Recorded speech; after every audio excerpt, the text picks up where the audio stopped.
Sportsline Podcast is on the air, and we are pleased that you have joined us. I'm Bubba O'Neil. Well, I'd like to believe that this podcast is a space for the many outstanding athletes, coaches, executives, and broadcasters that are making their mark on the big stage. Southern Ontario, say it time and time again, and in particular, the Golden Horseshoe is a gold mine, and the Sportsline Podcast will bring you their stories. Well, when dedicated longtime fans of the Hamilton Tiger Cats talk football, the pride and joy of the squad has always been on defense. For years, the core of those modern-day defensive units have been recognized on a first-name basis. Mosca, Grover, Joe, Hitch, and over the last decade, Simoni. That kind of appreciation from the most knowledgeable CFL football fans of the country is not only handed those to the greats that are on the field, it's earned by those that give back to the community.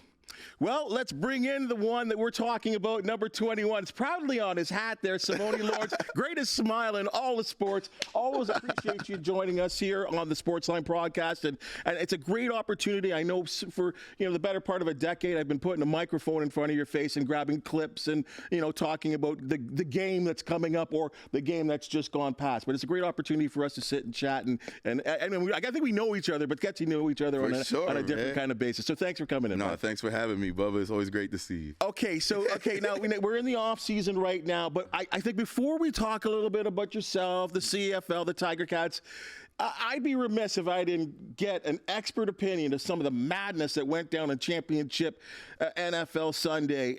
Let's start with Baltimore. The Baltimore Ravens are on home field. They lose 17-10 to the Chiefs, who, I got to finally give them some respect as a Bills fan. I can't stand the Chiefs and all what they've done.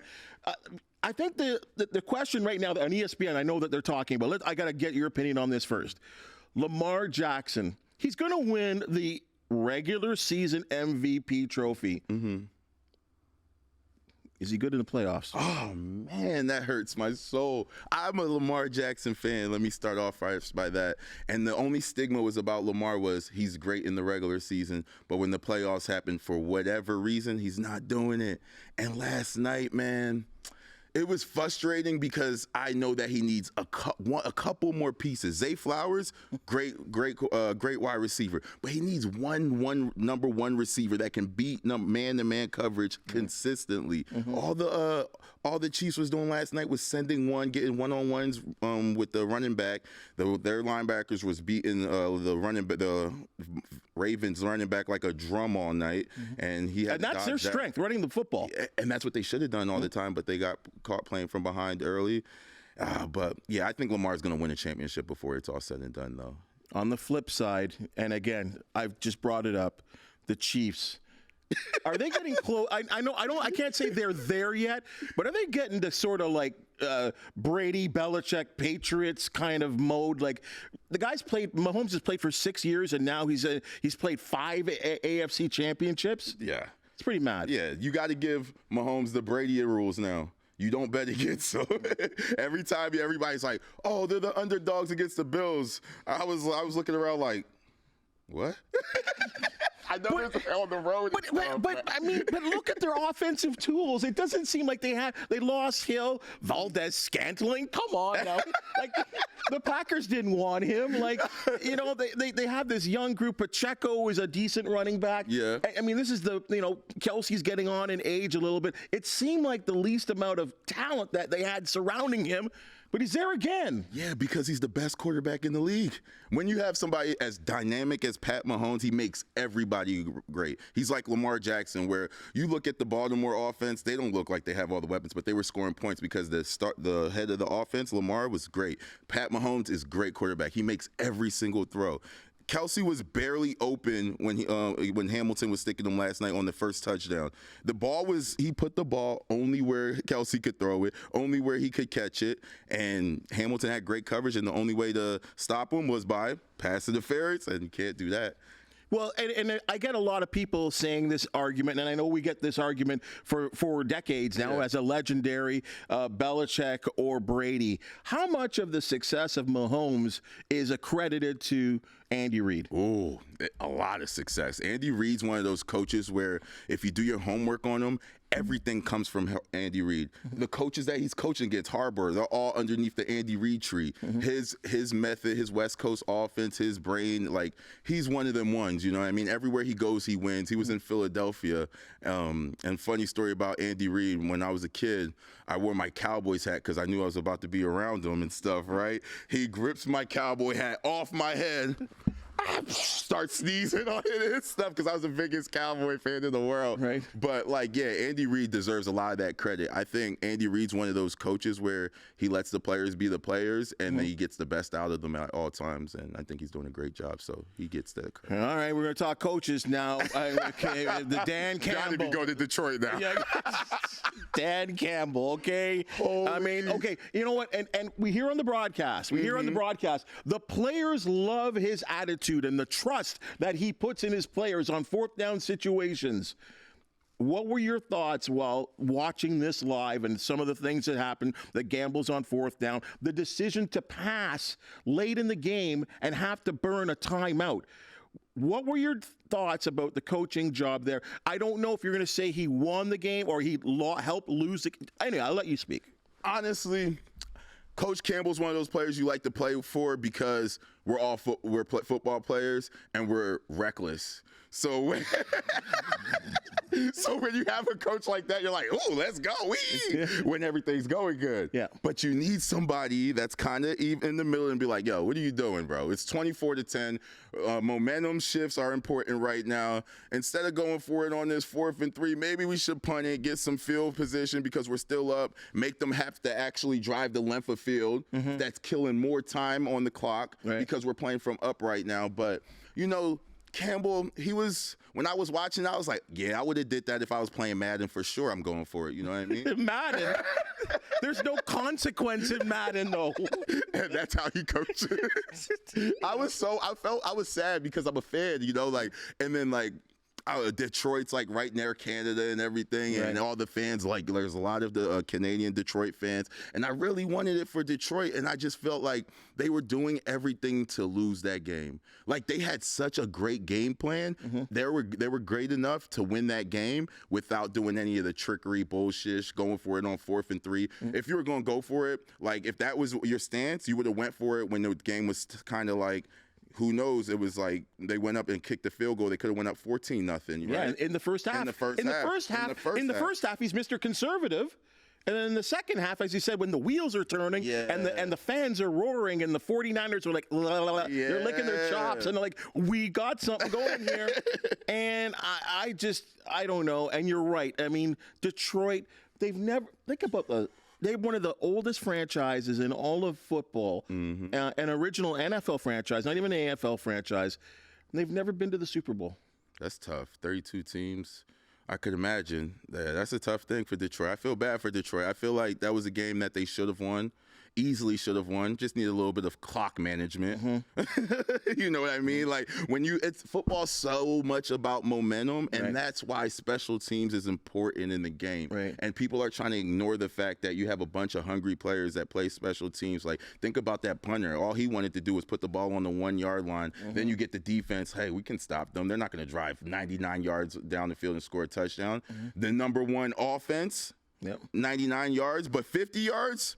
Come on, just give them the touchdown. The San Francisco 49ers, your thoughts about that team? And I mean, it was a really exceptional comeback. Purdy, Mr. Irrelevant, drafted last overall. I don't know if he's the real deal or not. I don't know where to go. Bubba, I'm a Purdy hater, man. I'm not gonna admit it. I'm a Purdy hater. Okay. I'm a Purdy hater, but he does his job at a high level. You know what I mean? And he's a tough kid. He's so tough. I think he's the real deal. He's not somebody that's going to go in there and win a game for you, but he's somebody that's going to go in there and not lose the game for you. So that makes sense. So you would believe he would be the perfect description of a game manager. Exactly. He's a great game manager. You know, like, he's not going to force anything. He's not going to lose the game. He's going to make the throws. He can make the throws. And one thing about he's an exceptional leader too. You can tell that he's an exceptional leader. He's not too high. He's not too low. He's still even keeled throughout the game. He gets the boys going. When he scores, he gives that energy. And something about the quarterback, when the quarterback gets that, let's go. Everybody feels that. It's amazing the power of that one. So many positions in the sport of football. Yeah. But there's just something about, and maybe I think you could maybe argue the NHL goaltender in hockey, but there's something about that quarterback position that just maybe the biggest and the most important in all of sport. Sure. And then it's like, he has such a great defense. Like, that defense is dominant. Like, that Mike linebacker, I love him. Their defensive end, Bosa, love him. Chase, love him. You know, like, they're all around just a great team. You know what I'm saying? So all they have to do is stay in the game. And the same thing with the Kansas City game. I knew if Kansas City was just in that game, they're going to win that game because they're used to winning. Baltimore's not used to going to the Super Bowl. Right. How many times did you say KC went to the Super Bowl? I think Mahomes has been playing for 6 years. He's the fourth time now. You see what I'm saying? Yeah. So, like, if the game's close, it's like, oh, we're winning this. This is what we do. Right. It's that belief factor. You know what I'm saying? You see it on the field. You certainly see that. They never look rattled. Mahomes was so confident during that game. Did you see the previews what he was doing to Jason Tucker? Yes. Hey, Jason Tucker, this year. I couldn't believe it. It caused a little brawl in the game and everything. I was like, whoa, what did it do? But that's just psychological warfare. Your starting quarterback is on the energy level of like, yo, we're going to pick on the kicker. We don't care how bad this is. This is the kind of energy we don't care who you are. If you're on the field, you're getting hit. And that's kind of like if your mama dresses up and wear pads, you going to smack her. So it was like, yo. He didn't say that. He didn't say that. But that's when it's cut like a punter. I hear what you're saying. You know, and it's great. Now, I don't want you to give me the Super Bowl prediction. I'm actually going to, maybe we'll have me bring you in, but at least I'm going to get you on tape. Okay. We're going to get your Super Bowl pick a little bit later when we get closer to the game. Sure. There's so many things that can change, injuries or whatever. So yeah. I'll hold you off on that. I appreciate that. Yeah. But, you know, it's funny. You talked about Andy Reid and a little experience that you had with him there. I think there's a lot of people out there. You're so ingrained wearing black and gold as a Hamilton Tiger Cats number 21. But people forget, too, that you had some NFL experience before you went to Edmonton and came to Hamilton. Yeah. Tell us about that. Oh, man. My journey has been so long, and that's why I don't think I appreciate Hamilton so much, because it finally gave me somewhere where I could call home, you know. Like, coming out of college, I remember sitting in my parents' row home in Upper Darby, thinking I was going to get drafted in the 4th round. Didn't happen. Ended up getting a preferred to St. Louis Rams at the time. Got released from there. And then Andy Reid, family friend, called me and said, hey, come over here, come learn the game. I'll teach you the... This is with Philadelphia. This is with the Philadelphia Eagles at the time. Yeah. And I go over there. I wasn't really ready to play football, like linebacker position, gained all this weight thinking I'm taking on I-backs all day. Me and Leonard Weaver, boom, boom, all day in practice. I was like, okay, good thing I weigh 240-something, but never really felt comfortable at that weight, never played at that weight before. Was it just because you lost speed, or what was it? It's just like it wasn't comfortable. Yeah, it's like I was just way heavy. I played my whole college career between 205 and 218, and then I jumped from 205 to 218 to 240 and go to the NFL and say, okay, I'm used to this body, let's play. with that voice too? Yeah, it didn't work. It just didn't work, right? So I'm like, all right, whatever. So I went to the UFL, played football down there, had a great season, played so well that NFL brought me back to the NFL, was on Chicago's practice team, got took off the Chicago practice team, and went to Tampa Bay. And like that was like my real shot. And I was like, okay, cool. This is like I'm playing at my weight that I like to play at. And, you know, I had probably my best training camp, best everything possibly could have with the Tampa Bay Buccaneers. I remember we were playing the Washington Redskins. Speedy B was the returner. I'm playing defense and special teams because it's the 4th preseason game, and those are games where, like, you got to earn your keeps, right? So I'm running down there. They're talking about all week, Speedy is the fastest guy. You guys need to be on your angles. So I run down there. I grab Speedy, toss him to the ground. I'm like, what y'all talking about? I'm talking like, he's not done. Next punt return, touchdown, Speedy. but like it was such a fun game. Like we were playing in the Redskins stadium. All my family and friends were there. I was starting. I was smacking people all around to the point where after the game, Rondé Barber, and if you don't know who Rondé Barber the is, Barber twins. You see what I'm saying? Rondé Barber, he probably a future Hall of Famer, you would say, right? I think so. Yeah, for sure. Yeah. He's on the ballot, I think, this year. Yeah, for sure. So he came up to me while we're coming out the showers and stuff. He's like, Simoni, you're really good at football. And I was like, dang, bro, thank you. And in my head, my head just starts spinning like, oh my gosh, I made it. And then we get to meetings, right? They do all the cuts. We're in meetings. We're sitting in the room. To this day, I still never know what happened. So I could probably find out now that I'm more mature and stuff. So we're sitting in meetings. I'm like, oh my gosh, I just made the NFL roster because they're about to give the talk. After the meetings, they said, Simoni, we're sorry. This happened. And then you didn't make the team. Oh my gosh. That was the longest drive in my Camaro down 95. I was like, what? Yeah, so like that was a crazy experience. But then I remember just going away for a while, and then I got a phone call from, at the time, it was the general manager was Eric Tillman, and he called me. It's like, hey, we got your rights up here. I watched you in Tampa. You're a monster. And he started like telling me everything. We want to bring you out to Edmonton. We also have this reality television show. We want to follow you around before you come to Hamilton or Edmonton at the time. Cameras. Cameras everywhere. I'm like, yo, you guys, what? They're going to bring a reality crew? I've got my own television show, and I get to play football. Dream come true. Let's do this, all right? Where do I sign up? Okay. So then I get to Edmonton. Everything was good. It was just different for me, though. It didn't give me that home felt. Like, it felt like work. Like, had you ever been to Alberta? I've never been to Alberta. Had you ever been to Canada? No, I literally thought, like, I got there and I was wearing a puffer jacket in the summertime, thinking it was still snow. And you're from Pennsylvania. You know what I mean? But so I was like, man, like, it was crazy experience. So, but like, yeah, I've been everywhere, and like, I've got a lot of personal relationships in the NFL as well with coaches and stuff like that. But I played football for a while. So when you made that transition to the CFL, like, was there a time there where, and a lot of guys, deservedly so, you're born in the United States. I don't think too many Americans grow up dreaming to play in the CFL. Mm-hmm. Was there a time there where you're like, I want to get back to the NFL? Or did it just settle in and say, the CFL is where I'm supposed to be? I'll tell you this. When I got traded to Hamilton, I was kind of so happy. I remember the day I got traded to Hamilton. I was in school at the University of Minnesota, and I remember coming out of a class, and then I got a phone call. It's like, hey, you got traded to Hamilton. And I remember playing Hamilton in the playoff game because I actually I played Toronto in the playoff game, and we remember driving through Hamilton or whatever, and I was like, oh, wow, Hamilton's such a beautiful place, right? I would love to play here. And then that offseason, I got traded to Hamilton. It was so funny.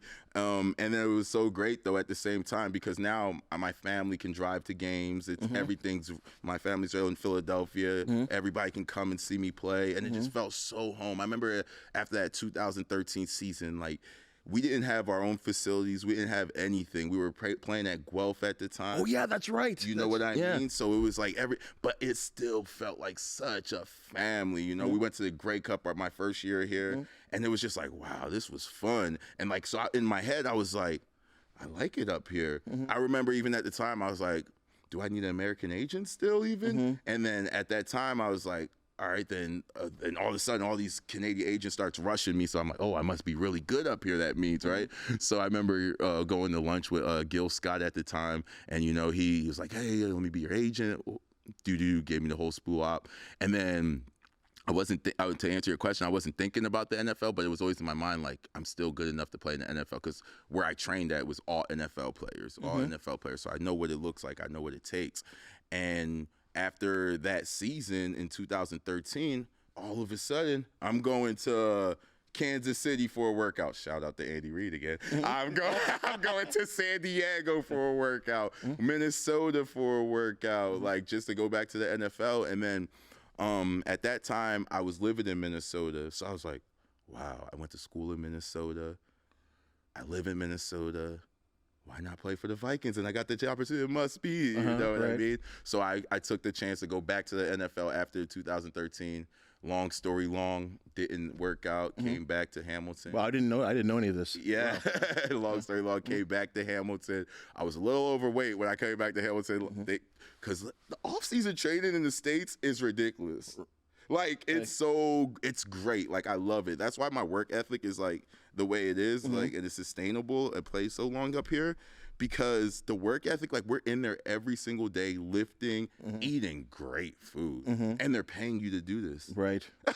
Well, and I guess in the States, as compared to the CFL too, you got the summer OTAs and stuff like that too. So you're constantly working, right? I guess Exactly. Right. And it just shows you like what it takes to be an elite athlete and an elite like during the off season, like after my injury last year.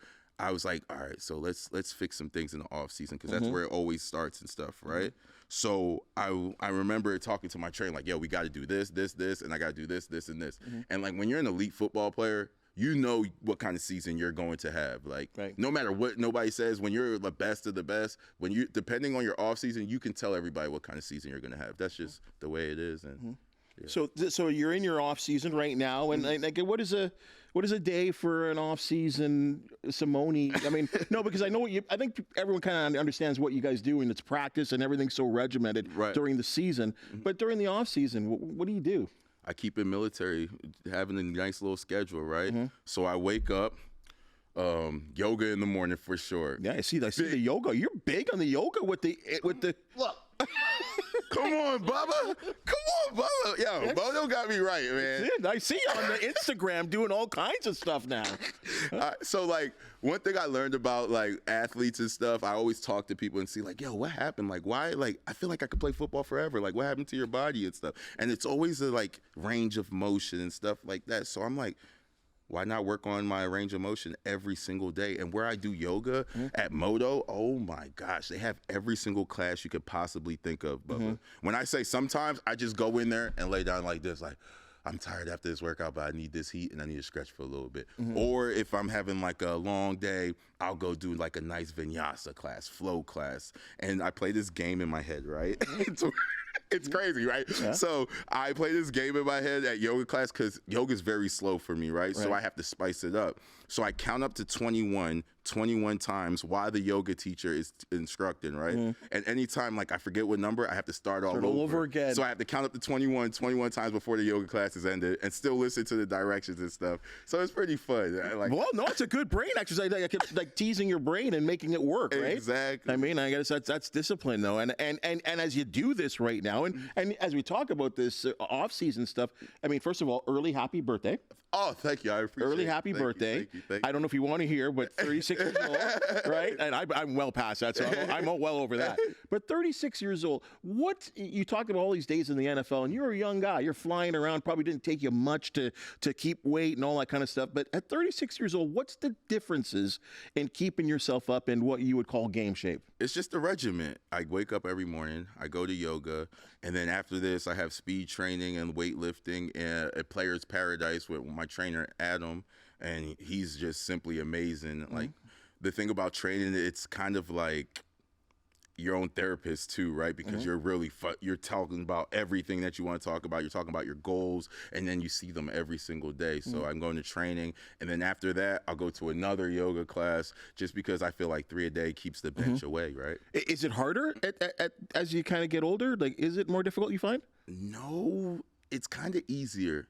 The game slows down so much where I'm not running all over the place like I normally will. Like in 2013, I was running from there to there to there to there to there, and it was kind of just wild and insane, right? And then, but when you learn the game and like you're an athlete, you can get to spots without even like really moving and stuff like that. You just understand the game so much, and I feel like I'm way more conscientious of my body. So like, back in the day, I could play at 235 and still get Defensive Player of the Year. Like in 2014, after I came back from the NFL, I probably weighed like 236. It was, it hurt too, but like, I still got Defensive Player of the Year. And then fast forward to whatever year we're in right now, 2022 or 2023, got Defensive Player of the Year, and I played at 222, closer to my college weight. So it's just the adjustment of like what your body needs. Like at the older age, your bones are a little more brittle. They hurt a little more when you make cuts and stuff like that. Well, you had the 1 year. Like, I mean, you've been fortunate, I could say that, because I guess that's the way it goes for football players. You've only had 1 year where injuries were an issue. Yeah. And for someone like you, I'll use this word, it had to suck. Yeah. You got to think about it, Bubba. Like, the first time I ever missed a football season was COVID year, since I was 9 years old, right? Yeah. So, like, that's kind of adversity I've never even faced, right? Like, just not playing football. And now we got football back, and I'm, like, in 2022, and I get hurt, and it's just, like, it's constant. It's constant. It's like, yo, what's going on? What's going on? And then you hear all the outside noise, like, oh, it's because you're getting old and this and that. And, like, in my head, I'm like, I just made a new transition, moving to Canada, and, you know, like, I didn't have my regimen set for the offseason the way I wanted it to. And, like, in my head, I knew what happened, but, like, outside looking in, they're like, they don't know what happened. They can only believe what I say or not believe what I say. And with that said, as it would be with my job, your job, anyone's job, there's always someone young that wants your spot. Yeah. And that's got to be tough mentally. That's a game. I love that part of the game. Okay. I'm a competitive. I'm just like that stuff because, like, everybody's always like, oh, they're bringing this person there to do that. They're bringing this person to do that. I'm like, man, bring whoever you want. You know what I mean? This is what we do. We're like, we're like the dogs of the dogs. You know, like somebody comes in the room. All right, let's get to it. You know what I'm saying? Like, let's show why it's like this. And like, going into this season, it was one of those things where it was like, you got to be kidding me. What? You guys are worried about what? You know what I mean? Do you guys know what kind of, I've been here since 2013. You guys know what kind of person I am. You know what I mean? So, like, competition never, like, bothers me even a little bit. Like, I don't even think about that kind of stuff. I think about, like, the team goal of winning a championship, right? Like, competition is just going to make everybody play at a level that they're not usually accustomed to playing at. And I think that's the best thing for football. You just said the word that I'm leaning to right now, and that's championship. And you've played now for 11 years, 10 here in Hamilton. Still elusive. Still elusive. The wins and the losses, and I see it with you guys, obviously being pretty close to the team. And I brought this up with Coach O on the podcast last week. Shout out to Coach O. Yeah. And I know it's weird. President O. President O. My bad. Whoa. My bad. I know. President O, not Coach O. It's my weird bad. Though. I don't know how I'm not gonna call him Coach O still, right? But I'd said to him, and I'll repeat this story to you if you didn't hear it, is that in the 30 years that I've been doing sports television. Congrats. Thank you. God. Thank you. That's a big dog. Thank you. I'm an old man. But you look good, brother. Thank you. You look good. Thank you, man. You got that baby face looking. Come on, baby. The hardest thing I have ever done in all those years, and Raptors, Leafs, I've done everything and been in everywhere, was going in that dressing room in 2019 in Calgary and putting a microphone in front of you and so many others, and how it was and what a great week that was. The great weeks of practices and the fun that you guys had. That was a great year. 15 victories, franchise, and then to talk to you guys after, I'm sorry, I hate to use the word, Winnipeg walloped you guys. No one saw it coming. Nobody saw that coming. And then the stunned faces of having to talk to you guys as athletes, as professionals, as someone that wants to win a championship. That's someone, as people like yourself that I know that want to bring a championship to Hamilton. What did that feel like? That hurt bad because when you're playing football, everybody's aware of what's going on because it's such one of those aggressive sports. You get to beat each other up and stuff. And in 2019 season, we were beating people up. Like, it was such a fun season.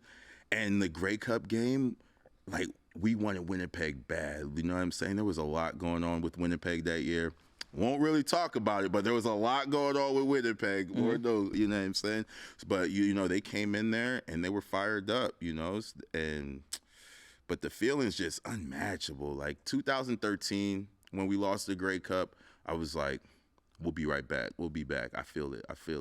2014, that's one of those where it's like That's maybe that's a ring. That's a ring. Speedy B just won us a Grey Cup. That's a ring for sure. You know what I mean? That hurt bad. And then 2015. Oh my gosh, it keeps getting. Henry Burris and the 2015 team could have won a Grey Cup. All we had to do was get to the Grey Cup. We're playing Ottawa. They throw up a Hail Mary. Oh. Somebody trips and falls. Oh. We drop an interception the play before that's right. Yeah, like this stuff plays in my mind. Like sometimes I'm just thinking, like I get sad during the day sometimes because it just replays in my mind constantly, right? So like you think about that, I was like, dang, that would have been another Grey Cup. Man, you're like, sheesh, no Grey Cup, yeah, here. And then we go like 2019, oh, we're back at it, let's go. This is the time, and not only is it the time, we're 15-3. We had the best team. By far.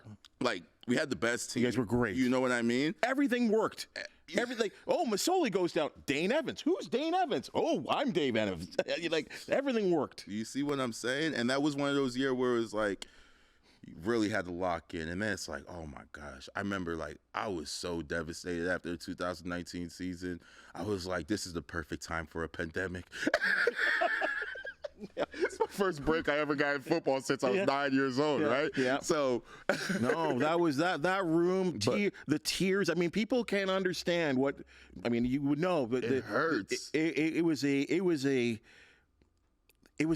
horrible room. People hurts. Hugging, crying.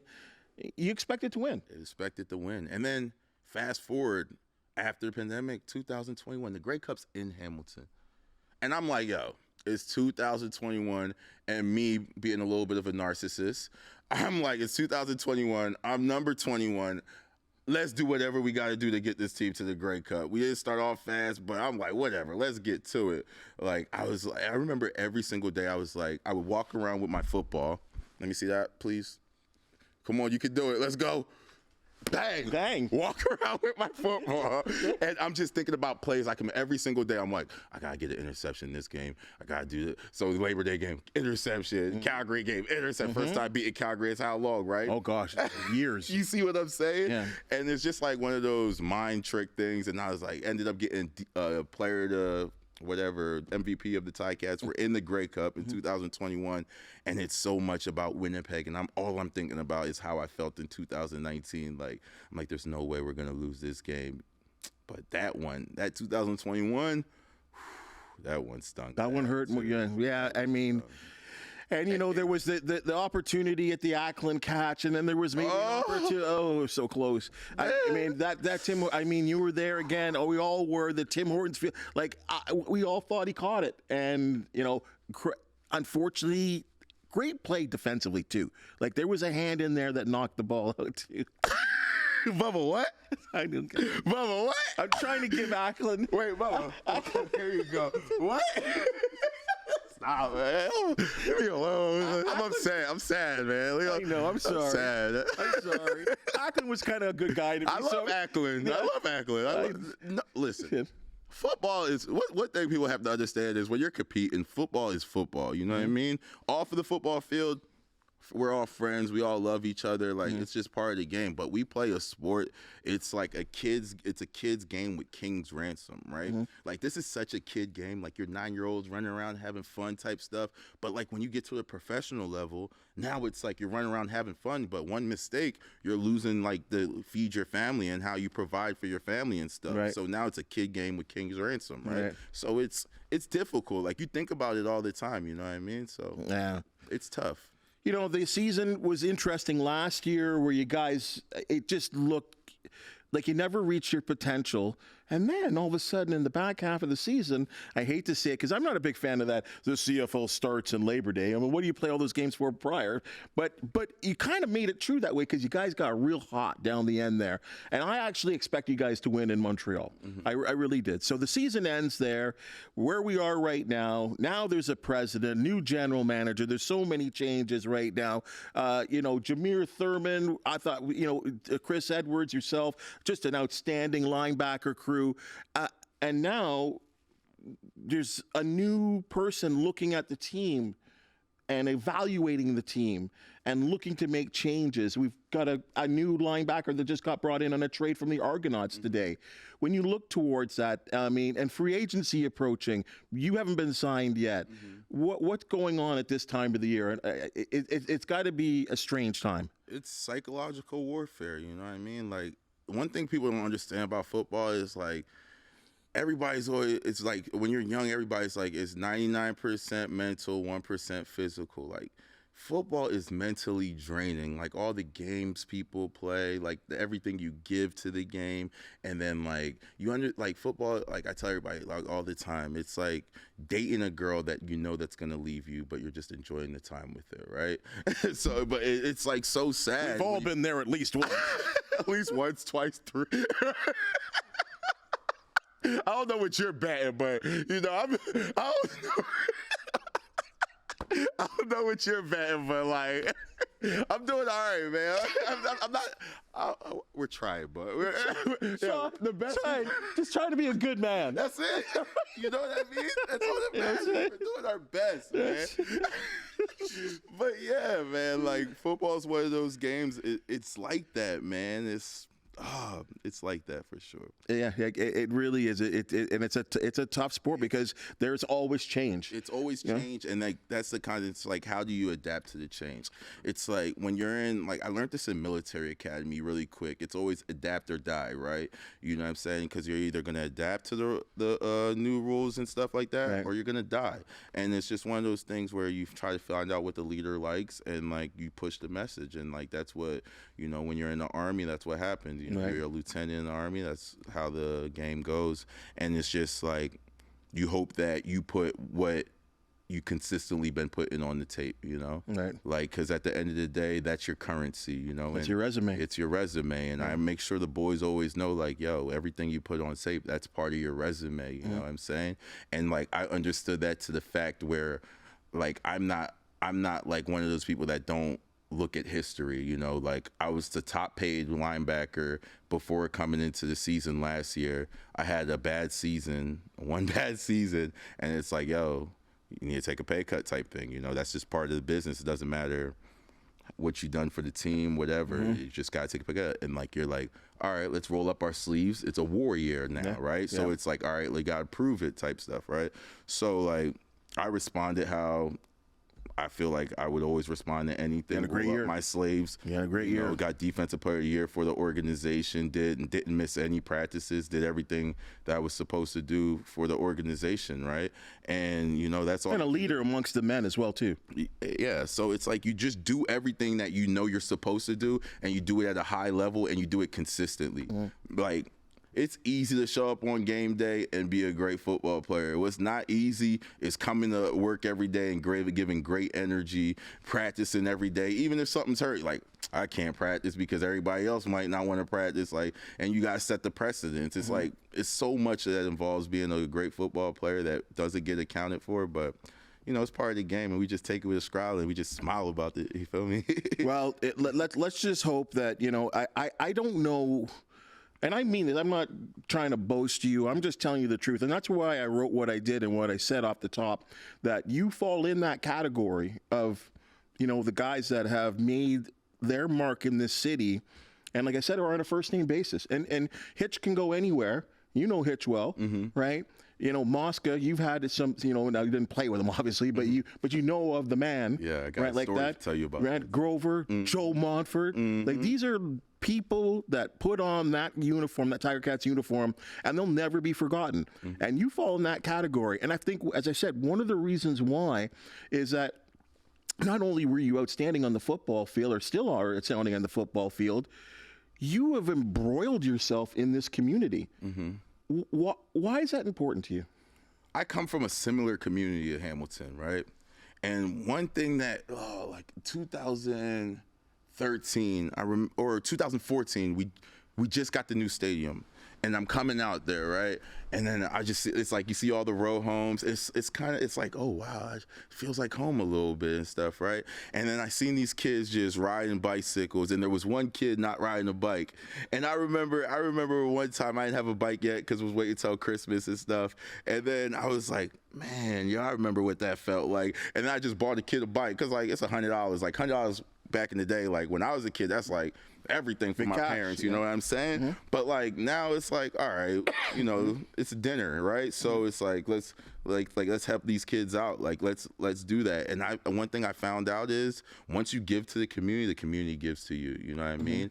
And it keeps me whole. It keeps me full. You know, like even food for kids, right? Like Food for Kids is a program that feeds children that can't afford food, like in the morning, and make sure they have food to go to school and stuff, right? And like now that I'm older, I'm like, man, like how do you go to school and not know where you're getting your meal from? You know what I'm saying? And like still be able to concentrate and do everything that you need to do. And there's a lot of families in Hamilton that that's a realistic basics for them, right? Like they don't know where they're getting their food from, but they have to go to school and be a productive student, and then they're going to be labeled as insane, crazy, all this stuff. But simply the kid just didn't eat yet. You know what I mean? When they say breakfast is the most important. Yeah, so let's make sure the kids are getting at least breakfast or something, right? And I think Food for Kids does such an amazing job making sure the kids eat, and you know they put their meals together. I go to these schools, I get to drop the food off. I see how the kids act. I interact with the kids. Actually, we have to go back this week because I promised them I'll come back after Christmas. And it's just one of those things where as much as people like, I don't know, spiritual beliefs or everything, I don't try to push it on anybody or anything, but you have to understand that like when you're in a community that's community based and football based is community and it all works together, you need everybody on the same steering wheel. Like you got to fill these kids' hearts up so when they see Simoni Lawrence making a play, they're like, oh, he came to my school. Came to my school. I know that kid. You know what I mean? You just got to give that feeling. It's like you go eat, you got to be like the best person you can be, so because you want those people on your side. It's the community, so it can raise you up, and like that's just part of the game. Like if people would understand how much it means to be in your community, especially when you're getting praise. Like we come out, we're rock stars on the weekend.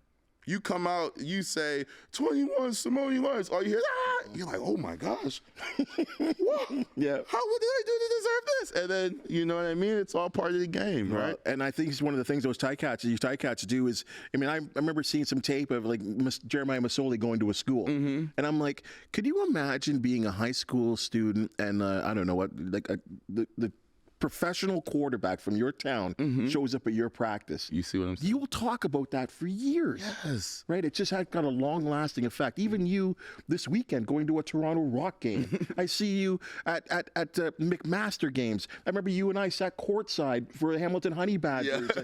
And you had, what, 20 kids with you that day? Yep. See, that was and it matters because like when you're young, you don't really understand like whatever you're like. I was brought up on so much love that I didn't really understand my financial situation growing up as a child, right? Because my family just loved up on me. I was always with my family, my grandmom, or doing something like just family oriented. But like for these kids that don't have a way to do certain things, like for you to be able to go to a basketball game and bring like a whole inner city to the basketball game just to watch a great basketball game and do stuff like that, that means so much to the kids. It makes them feel like you care about them, you know? Because like when you're growing up, it's like, man, you know how it is. You're growing up, you're trying to find who your friends are, who loves you, who cares. And like, you just got to make sure the kids know that you care about them. Because that, like, I know it's a cliche thing, but the kids are the future, yo. They're going to be the ones responsible for us when we're, you know, in the newspaper, reading the newspaper on the porch. You know what I'm saying? Yeah. Hey, well, I'll tell you this, you know, we here at CHCH, we believe in Simoni, you know, and it's great to have you here at this podcast. I know you've been on the Morning Live program. Every time you stick a mic in front of you, you're there to respond and do. We've even seen you do weather a couple of times. You weren't very good, but you know. Wait, I got stopped on the toe. You didn't remember? You know what I mean? But you gave it the old college try. And Simoni, you know, I mean, I don't know. We all don't know what's going to happen tomorrow in the future. Right. Well, I'm pretty sure you're going to be a Hamilton Tiger Cat. We look forward to seeing you one day because I think about that 99 parade, and you just said, those guys, the Morreales and Hitch and McManus and Fluke, those guys were rock stars. Mm-hmm. You're a rock star already, but boy, it would be real great, and we certainly hope that we get to see you with that championship trophy going up and down King and Main Street. So thank you for joining us. Really appreciate great stories for you. Really, really appreciate it, and continued success. Thank you. I appreciate it, Bubba. Thanks for having me. Thanks for having me. Thanks for checking out. Hey, folks, if you have a local team to promote, believe a budding athlete deserves a platform, or you just want to talk some sports with me, the Sportsline Podcast is always seeking you. Contact me on many of CHCH's social media platforms, and we'll get you on the podcast, I promise. Please subscribe to the Sportsline Podcast, TikTok, YouTube. Hit that thumbs up. 5 stars is always nice. You can always get the latest and greatest when you do that, folks. For the outstanding hands and minds that make this production possible, I say thank you. We'll see you tomorrow.